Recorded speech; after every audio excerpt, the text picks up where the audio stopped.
Hello student, बात करेंगे cultivation of रोज के बारे में। इसमें पुराने लेक्चर में काफ़ी सारी चीज़ें हो गई थी, कई बिंदु हो चुके थे। अब हम बात करेंगे इसके अंतर्गत जातियाँ चल रही थी, इनकी जो मुख्य जातियाँ हैं गुलाब की खेती की, तो उसके अंतर्गत हमने हाइब्रिड टी के बारे में चर्चा कर ली थी। नेक्स्ट बिंदु है इसके अंतर्गत हाइब्रिड टी हो गया था। हाइब्रिड टी के बाद हम बात करेंगे फ्लोरीबंडा के बारे में। फ्लोरीबंडा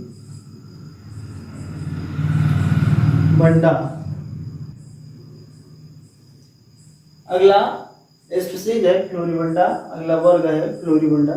इसके बारे में जानेंगे क्या होता है कि इसमें जो है हाइब्रिड टी की अपेक्षा जो फूल होते हैं, हाइब्रिड टी की अपेक्षा फूल जो होते हैं, जो पुष्प होते हैं, आकार में छोटे होते हैं परंतु संख्या में अधिक होते हैं। यानी कि इसके जो पुष्प हैं वो गुच्छे में आते हैं। किस में आते हैं? गुच्छे में आते हैं। और इसका संकरण की बात कर लेते हैं, इसके संकरण की। तो ये जो है हाइब्रिड टी का क्रॉस जो है पोलियंथा से कराया गया है। किससे कराया गया? पोलियंथा के संकरण से तैयार किया गया है। तो इससे रिलेटेड कुछ किस्में वैरायटीज के बारे में जान लेते हैं। वैरायटीज के बारे में जान लेते हैं। तो कौन कौन सी वैरायटीज हैं देखते हैं। हिमांगिनी, आइसबर्ग,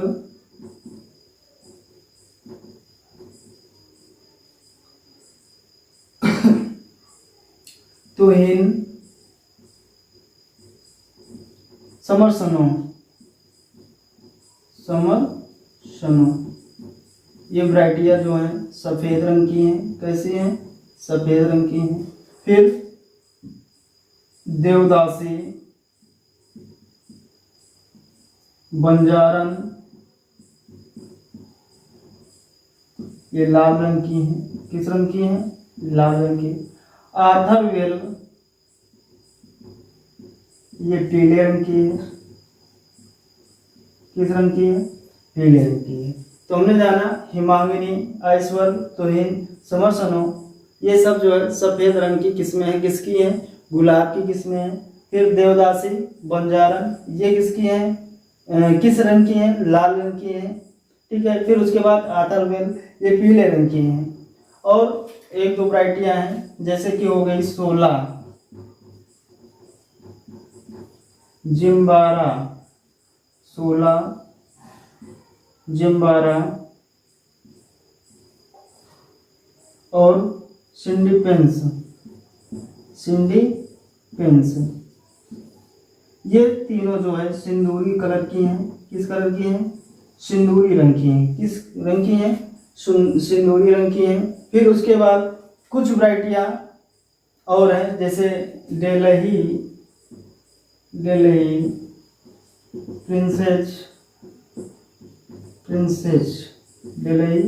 प्रिंसेस हो गई आपकी। क्वीन एलिजाबेथ हो गई, क्वीन एलिजाबेथ और प्रेमा, ये तीनों जो हैं आपकी गुलाबी रंग की वैरायटियाँ हैं।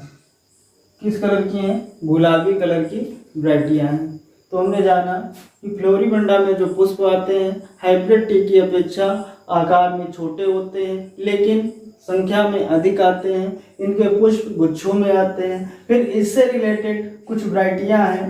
कौन कौन सी हैं? हिमांगिनी हो गई, आइसबर्ग हो गई, तुहिन हो गई, समरसनो हो गई, ये सफ़ेद रंग की हो गई। डेलही, प्रिंसेस, क्वीन एलिजाबेथ, प्रेमा, ये गुलाबी रंग की हैं। और देवदासी, बंजारन लाल रंग की है। आर्थरवेल पीले रंग की है। शोला, जम्बारा, सिंडीपेंस, ये सिंदूरी कलर की हैं। तो ये थी इससे रिलेटेड वैरायटियाँ। फिर नेक्स्ट स्पीशीज की बात करते हैं। नेक्स्ट स्पीशीज इसकी कौन सी है? तो नेक्स्ट स्पीशीज है इसकी पोलियंथा। कौन सी है? पोलियंथा। पोलियंथा के बारे में देखते हैं।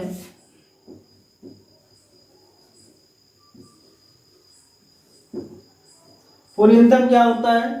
पोलियंथा के जो फूल होते हैं फ्लोरीबंडा की अपेक्षा आकार में छोटे होते हैं और गुच्छे में आते हैं। जो भी पुष्प आते हैं गुच्छे के रूप में आते हैं। और इनका जो क्रॉस है यानी कि इसके संकरण से ये तैयार किया गया है पोलियंथा। तो ये जो है हाइब्रिड टी और फ्लोरीबंडा के क्रॉस से तैयार किया गया है। हाइब्रिड टी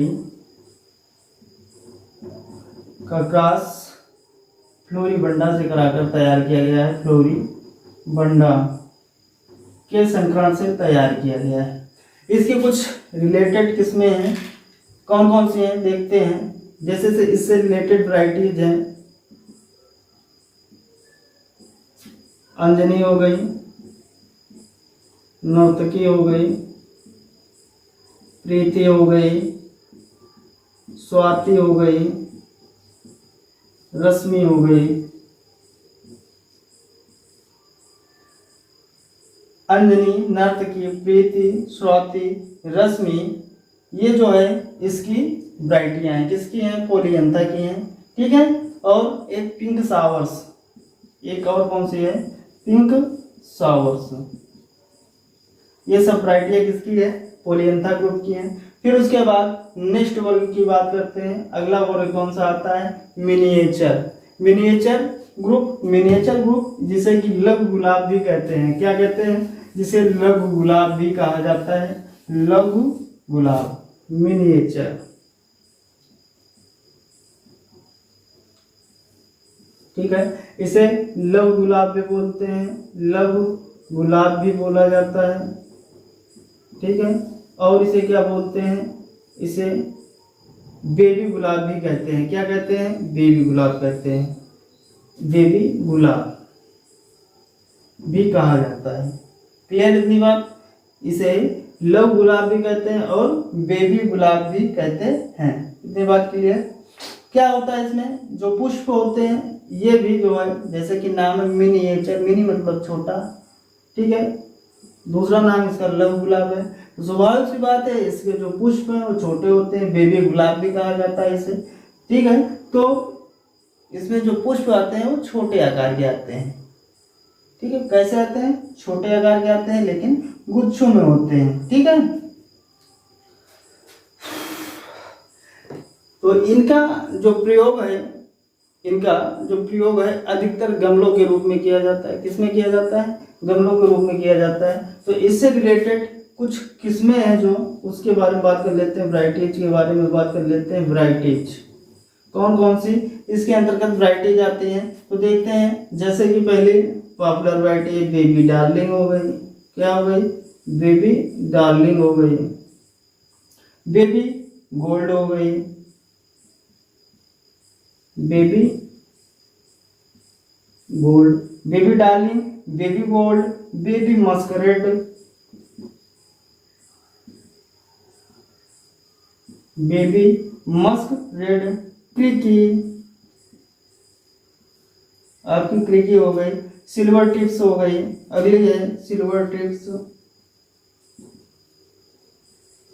ठीक है। तो ये कुछ वैरायटियां हैं और भी बहुत सारी हैं, लेकिन ये जो है baby darling, baby gold, baby masquerade, cricri और सिल्वर टिप्स, ये इनकी कुछ मुख्य किस्में हैं। ठीक है। फिर इसके बाद हम बात करते हैं अगला क्लाइंबर रोज। क्लाइंबर रोज, क्लाइंबर मीन्स लता, लता गुलाब की बात करते हैं। तो इनके जो पौधे होते हैं लता गुलाब, जिनको चढ़ने के लिए किसी सहारे की जरूरत होती है, किसी सहारे की जरूरत होती है, उनका तना क्या होता है? कमजोर होता है। तो ये जो गुलाब होते हैं इसमें जो इनके जो पौधे होते हैं बहुत ही कमजोर होते हैं। इनका जो तना होता है बहुत कमजोर होता है। तो इनसे रिलेटेड किस्में देख लेते हैं कौन कौन सी हैं, वैरायटीज कौन कौन सी हैं। क्लाइंबर रोज के अंतर्गत कौन कौन सी वैरायटी आती है? जैसे कॉकटेल हो गई। क्या हो गई? कॉकटेल हो गई। कौन सी हो गई? कॉकटेल हो गई आपकी। और कॉकटेल, दिल्ली, व्हाइट पर्ल हो गई। White pearl, Delhi white pearl हो गई। और कौन कौन से है? दिल्ली पिंक पर्ल हो गई। दिल्ली पिंक पर्ल हो गई, गिलहरी पिंक पर्ल हो गई। फिर उसके आगे मरग्लोव हो गई।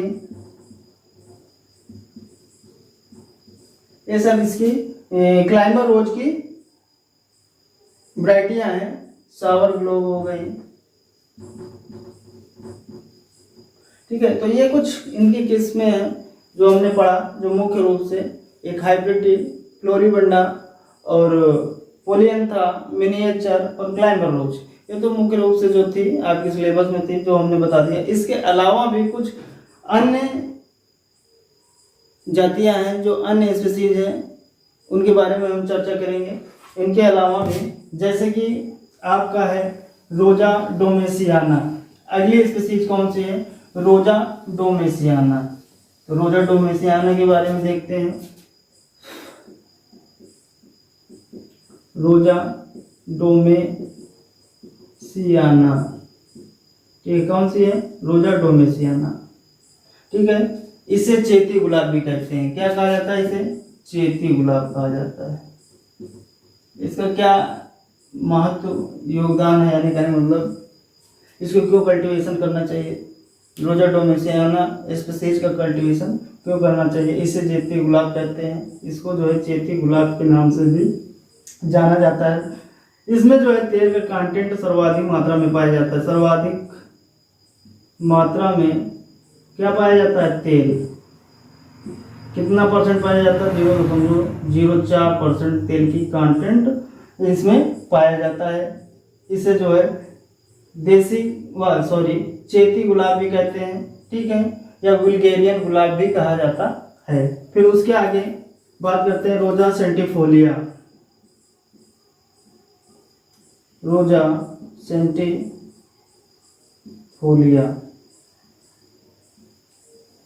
अगली स्पीसीज है कौन सी? रोजा सेंटिफोलिया। रोजा सेंटिफोलिया इसे जो है, इसका जो फूल होता है कैबेज के आकार का होता है। कैसे होता है? तो इसे कैबेज गुलाब भी कहते हैं। क्या कहते हैं इसे? कैबेज गुलाब भी कहते हैं। अगर जैसे पूछा जाए क्वेश्चन में कैबेज गुलाब किस स्पीसीज को कहते हैं, तो रोजा सेंटिफोलिया को कहते हैं। किसे कहते हैं? रोजा सेंटिफोलिया को जो है कैबेज गुलाब भी कहा जाता है। इसमें जो है तेल कंटेंट कितना परसेंट पाया जाता है? 0.01% पाया जाता है। इसमें तेल का जो कंटेंट है कितना पाया जाता है? 0.01% पाया जाता है। लेकिन ये जो 0.01% पाया जाता है, इस तेल की गुणवत्ता इसकी अपेक्षा रोजा डोमेसियाना के अपेक्षा जो ज्यादा बेटर होती है। इसमें जो तेल जो ऑयल होता है, ऑयल क्वालिटी बेटर पाई जाती है, अच्छी पाई जाती है। ठीक है, कैसी पाई जाती है? अच्छी पाई जाती है। जो परफ्यूम बनाने के लिए, या ये कह लीजिए कि जो भी इससे कोई भी, जैसे जो ऑयल के द्वारा जो भी प्रसाधन बनाए जाते हैं, उसके लिए बहुत ही हितकर होते हैं। रोजा सेंटिफोलिया जो स्पीसीज है, ये जो है ऑयल कंटेंट में, ऑयल कंटेंट क्या, ऑयल क्वालिटी इसकी जो है बहुत बेहतर पाई जाती है। ठीक है, फिर उसके बाद रोजा केना की बात कर लेते हैं। अगली स्पीसीज है रोजा केना। रोजा केना ये अगली स्पीसीज है। रोजा केना, इसको किस नाम से जाना जाता है? डाग रोज के नाम से जाना जाता है। किस नाम से जाना जाता है? डाग रोज के नाम से जाना जाता है। कहने का तात्पर्य जो है, इनसे क्वेश्चन जो बनने वाले हैं, जैसे पूछ लिया गया चेती गुलाब स्पीसीज कौन सी है, 4 स्पीसीज दे दी गई, तो उसमें आपको बताना होगा कौन सी स्पीसीज है। तो चेती गुलाब, रोजा डोमेसियाना से, कैबेज गुलाब, रोजा सेंटिफोलिया है, और डार्क रोज रोजा कहना है। फिर ये भी पूछा जा सकता है आपसे कुंज गुलाब या मस्क गुलाब। ठीक है ना, तो अगला देखते हैं अगली स्पीसीज कौन सी है। अगली स्पीसीज के बारे में बात करते हैं। ठीक है, अगली स्पीसीज है आपका रोजा मास्चाटा। अगली स्पीसीज है रोजा मास्चाटा। ठीक है, रोजा मास्चाटा को किस नाम से जानते हैं? तो इसे कुंज गुलाब,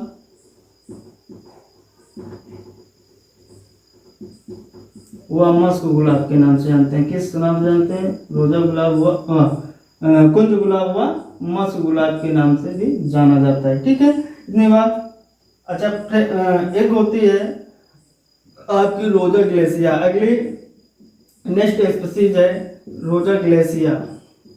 इसको किस गुलाब के नाम से जाना जाता है? तो इसे फ्रेंच गुलाब के नाम से जाना जाता है। किस? फ्रेंच गुलाब के नाम से जाना जाता है। फ्रेंच गुलाब के नाम से जाना जाता है। किस गुलाब के नाम से जाना जाता है? फ्रेंच गुलाब के नाम से जाना जाता है। तो ये इसकी जो है मुख्य जो है प्रजातियां हो गई थी जो हमने बात कर ली है, जैसे कि हाइब्रिड टी हो गई, फ्लोरिबंडा हो गया, पोलियंथा हो गया, मिनिएचर हो गया, क्लाइमर रोज हो गया, रोजा डोमियासाना हो गया, रोजा मॉस्चाटा हो गया, रोजा कैना हो गया, रोजा सेंटिफोलिया हो गया, रोजा ग्लेसिया हो गई। ठीक है ना, इन सब के बारे में हमने बात कर ली है। अब इसके बाद हम बात करते हैं इसमें क्या अगला नेक्स्ट बिंदु की बात करेंगे। इसमें अब आगे बात करेंगे हम विंटरिंग की। एक बिंदु आता है इससे रिलेटेड, यानी विंटरिंग प्रूनिंग से रिलेटेड है। प्रूनिंग करनी चाहिए नहीं करनी चाहिए, प्रूनिंग के अंतर्गत एक विंटरिंग है, प्रूनिंग भी करनी चाहिए। ठीक है, प्रूनिंग कब करना चाहिए? तो प्रूनिंग जो है जब ठंडी शुरुआत होती है। कब? ठंडी की शुरुआत होती है, यानी कि अक्टूबर नवंबर के महीने में प्रूनिंग करनी चाहिए। विंटरिंग में एक प्रोसेस आता है विंटरिंग। क्या आता है? विंटरिंग आता है। विंटरिंग क्या है इसको समझते हैं। जैसे क्वेश्चन पूछा जा सकता है विंटरिंग किस फसल से संबंधित है। ठीक है, तो विंटरिंग जो है गुलाब से संबंधित है। किससे संबंधित है? गुलाब से संबंधित है।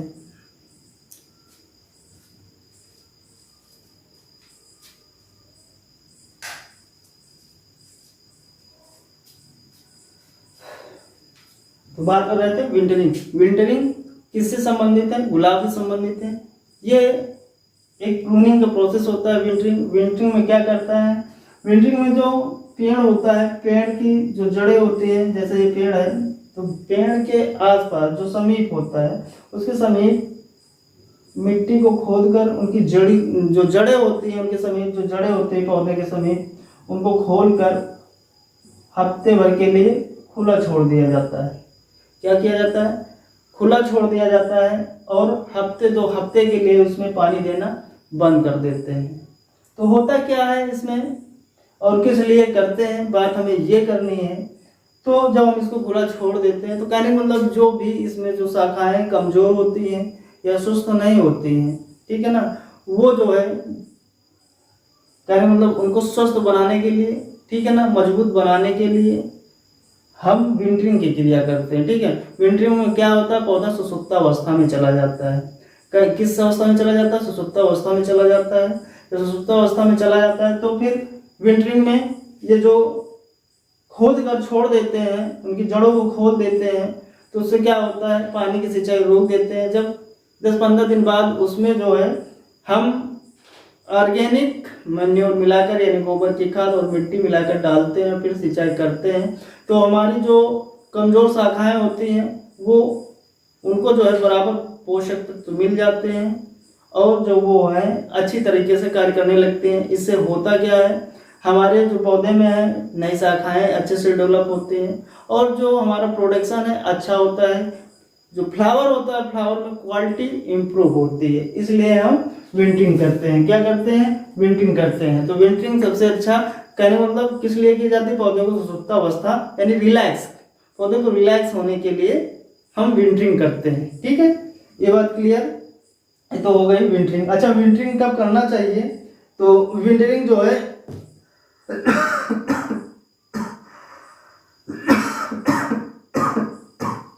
सॉरी वही अक्टूबर नवंबर के महीने में करनी चाहिए। ठीक है,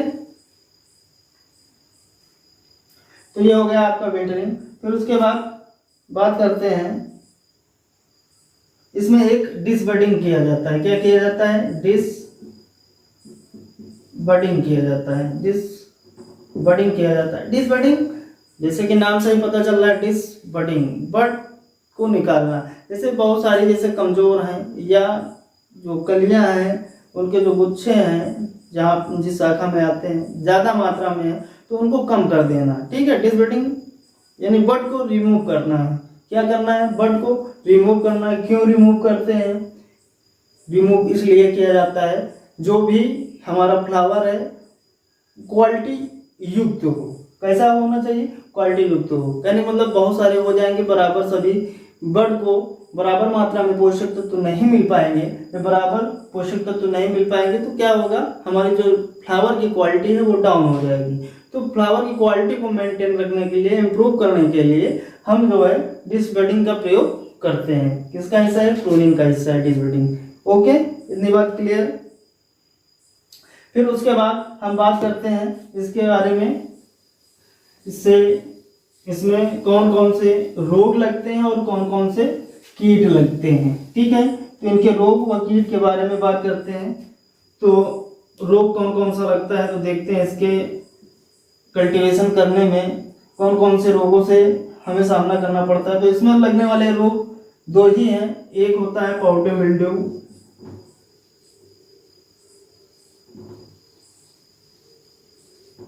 पाउडर मिल्ड्यू जिसे चूड़िल आसिता बोलते हैं। इसका एक मुख्य रोग कौन सा है? पाउडर मिल्ड्यू है। और दूसरा श्याम वर्ण रोग है जिसे एंथ्रेक्नोज बोलते हैं। क्या बोलते हैं? एंथ्रेक्नोज। इसे श्यामवर्ण बोला जाता है हिंदी में, क्या बोलते हैं? श्यामवर्ण। और इसे चूड़िल आसिता बोलते हैं। क्या बोलते हैं? चूड़िल आसिता। ये गुलाब की खेती के करते हैं तो गुलाब में लगने वाले दो प्रमुख रोग हैं। फिर उसके बाद कीट की बात कर लेते हैं। कीट कौन कौन सा लगता है? एक तो इसमें कीट लगता है मोइला। कौन सा कीट लगता है? मोइला लगता है। और उसके बाद एक लगता है स्केल कीट लगता है। कौन सा लगता है? स्केल कीट। और एक लगता है इसमें थ्रिप्स। तो ये तीन इसके कीट हैं। इसमें गुलाब में लगने वाले ये तीन कीट होते हैं। ठीक है, फिर उसके बाद लास्ट में हम बात कर लेते हैं एल्ड। ठीक है, एल्ड में देखो गुलाब का यानी लूज फ्लावर का भी प्रोडक्शन किया जाता है और कट फ्लावर का भी प्रोडक्शन किया जाता है। कट फ्लावर का भी प्रोडक्शन किया जाता है और लूज फ्लावर का भी प्रोडक्शन किया जाता है। तो कट फ्लावर का प्रोडक्शन यानी लगभग जो कट फ्लावर होते हैं वो गिनती में तैयार होते हैं, क्योंकि उसमें जो है एक शाखा में एक ही पुष्प निकलता है। कट फ्लावर जो होते हैं, जैसे कट फ्लावर क्या है, तो कट फ्लावर में क्या होता है, प्रत्येक शाखा प्रत्येक तने पर एक पुष्प निकलता है ना। तो कट फ्लावर प्रति हेक्टेयर कितना उत्पादन होता है? तो 2 से 3 लाख, यानी ये कह लीजिए 2.5 से 3 लाख प्रति हेक्टेयर फूल, यानी कि 2 से 3 लाख फूल प्रति हेक्टेयर तैयार होता है। और बात करते हैं लूज फ्लावर की। तो लूज फ्लावर तो इसे यानी 2.5 से 3 लाख टन प्रति हेक्टेयर तैयार होता है। कितना तैयार होता है? 2.5 से 3 लाख प्रति हेक्टेयर, 2.5 से 3 लाख टन प्रति हेक्टेयर तैयार होता है। इतनी बात क्लियर। तो ये थी कुछ इससे जुड़ी बातें यहाँ से, यानी कि एल्ड उपज हो गई, कीट हो गया, रोग हो गया। इसमें अगर कोई समस्या हो किसी को कहीं पर भी, तो आप लोग जो है कमेंट बॉक्स में बता सकते हैं कि इस टॉपिक में हमें क्या नहीं समझ में आया।